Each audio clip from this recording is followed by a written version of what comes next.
हम लखीमपुर में हैं और हमारे साथ बातचीत करने के समाजवादी पार्टी के नेता मोहन वाजपेयी हैं। हम इनसे जानने का प्रयास करेंगे कि जिस तरीके से कल जंतर मंतर पर लाठीचार्ज हुआ और वहां पर ये भी नारे लगाए गए कि तिलक तराजू और तलवार, ब्राह्मण विरोधी नारे लगाए गए, जो पुलिस की तरफ से लाठीचार्ज हुआ, सरकार की तरफ से लाठीचार्ज हुआ, उस पर इनकी क्या प्रतिक्रिया है, और जो आंदोलनकारियों की तरफ से सवर्ण समाज के लिए जो तिलक तराजू और तलवार इस तरीके के आपत्तिजनक नारे लगाए गए, उन पर आपकी क्या प्रतिक्रिया है? सीधे सीधे हम बात करते हैं मोहन वाजपेयी जी, क्या कुछ कहेंगे वाजपेयी जी? ऐसा है, अंग्रेज़ों ने उतने अत्याचार नहीं किए थे जितने अत्याचार इस टाइम इस देश में चल रहे हैं। युवा परेशान है, हताश है, निराश है, और वो निराशा के कारण क्या करे, वो मजबूर है। कोई अगर धरना दे रहा है, उसको ज़बरदस्ती उठा ले गए। उसके बाद में अगर कोई नेता राजनीति करने के लिए वहाँ, जैसे लोग कहते हैं कि नेता राजनीति करने के लिए गए, नेता वहाँ न जाएं, यही लोग कल कहेंगे कि जब आप जंतर मंतर पे धरना दे रहे थे, ये विपक्ष के लोग सो रहे थे, एसी में बैठे थे, विदेश घूम रहे थे। तो नेता, अगर विपक्ष का काम है गलत का विरोध करना, और अब जनता विरोध पे उतर चुकी है। आज की डेट का जो आप दिल्ली में इतने नौजवान लखीमपुर के बच्चे पढ़ते हैं दिल्ली में, मतलब दलगत राजनीति से हटके उन्होंने विरोध किया, जो विरोध होना चाहिए, और सरकार को झुकना पड़ेगा, और सरकार झुकी है। मगर सरकार अपने अकड़ में बैठी है कि मैं झुकी नहीं हूँ, मगर सरकार मनोवैज्ञानिक रूप से बहुत परेशान है, सरकार तंत्र में बैठे हुए लोग। और जो आप कह रहे हो कि ये तिलक तराजू और तलवार के जो नारे लग रहे थे वहाँ पे, आखिर कौन थे ये लोग?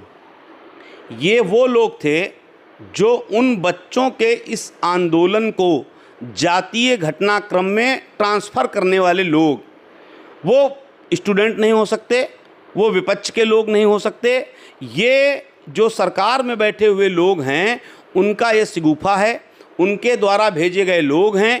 आज टोटल सोशल मीडिया से लगा के मीडिया, यूट्यूबर जो जितने हैं, वो सब लोग दिखा रहे हैं कि जो सादी वर्दी में डंडे और लाठी पकड़े हुए जो चला रहे थे, वो सिपाही नहीं थे, वो किसी भी सूरत से फोर्स के लोग नहीं दिख रहे हैं। वो लाठी कैसे चला रहे थे?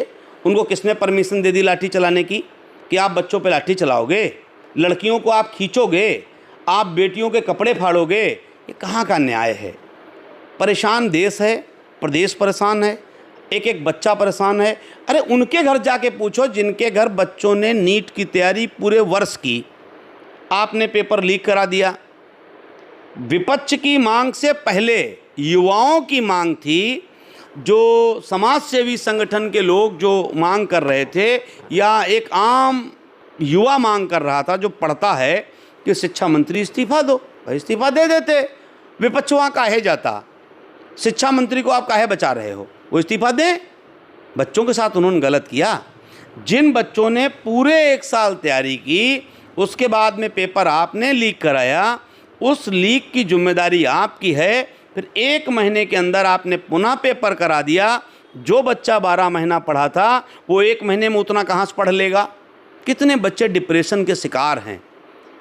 ये इतनी मतलब पत्थर दिल सरकार है, इनको बच्चों पे दया नहीं आ रही। क्या इनके लिए कहा जाए? बस मैं यही लगता है ऐसे प्रदर्शनों का 2027 के चुनाव पर कितना असर पड़ेगा? देखिए, इस प्रदर्शन को आप 27 से न जोड़ो, इस प्रदर्शन को आप बच्चों से जोड़ो। इनके इतने कुकर्म हैं कि 27 में स्वतः अपने आप सही हो जाएंगे, कहने की कोई आवश्यकता नहीं है। भगवान राम के नाम पर गली गली, घर घर, गांव गांव पैसा मांगा गया, अब चंदा चोरी हो गया। जब चौकीदार हम हैं तो जिम्मेदारी तो हमारी ही, पकड़े तो हम ही जाएंगे, उस पर कोई बोलने वाला नहीं है। बच्चे प्रदर्शन करें, उनसे नेता मिलने चले जाएं, या किसी भी दल के नेता विपक्ष के मिलने चले जाएं, तो वो विपक्ष ने करा दिया। ये लाखों बच्चे जो कल हुजूम उमड़ा था, लाखों बच्चों का, वो किसी दल के बच्चे लग रहे थे? हाँ, इनके लोगों के द्वारा षड्यंत्र के तहत जो वहाँ भेजे गए थे, जो देश विरोधी नारे लगा रहे थे, जो देश को तोड़ने की बात कर रहे थे, जो जातिवाद को घोलने की बात कर रहे थे, वो इन्हीं के द्वारा भेजे गए लोग थे। इन्हीं के द्वारा मतलब किसके द्वारा? सरकार के द्वारा, भारतीय जनता पार्टी के द्वारा भेजे गए लोग होंगे। वही सरकार में, उन्हीं तो कहेंगे। भाई वो जो बच्चा देश के लिए लड़ रहा है, मर रहा है, अब बहुत से बच्चों की बाइट मैंने देखी, वो कह रहे थे कि मेरे पिताजी जीवन भरे से भाजपाई हैं, मैं इनका विरोध कर रहा हूँ। तो वो अपने पिता का नहीं विरोध कर रहा है, वो जो साल भर उसने मेहनत की, वो उस मेहनत की पीड़ा का विरोध कर रहा था वो बच्चा।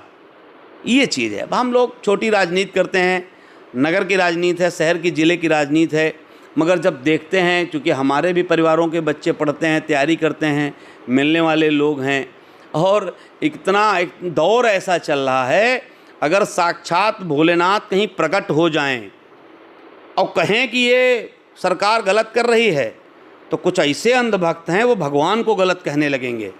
वो कहेंगे ये कोई ड्रामा है, ये कोई जादूगर प्रकट हो गया है।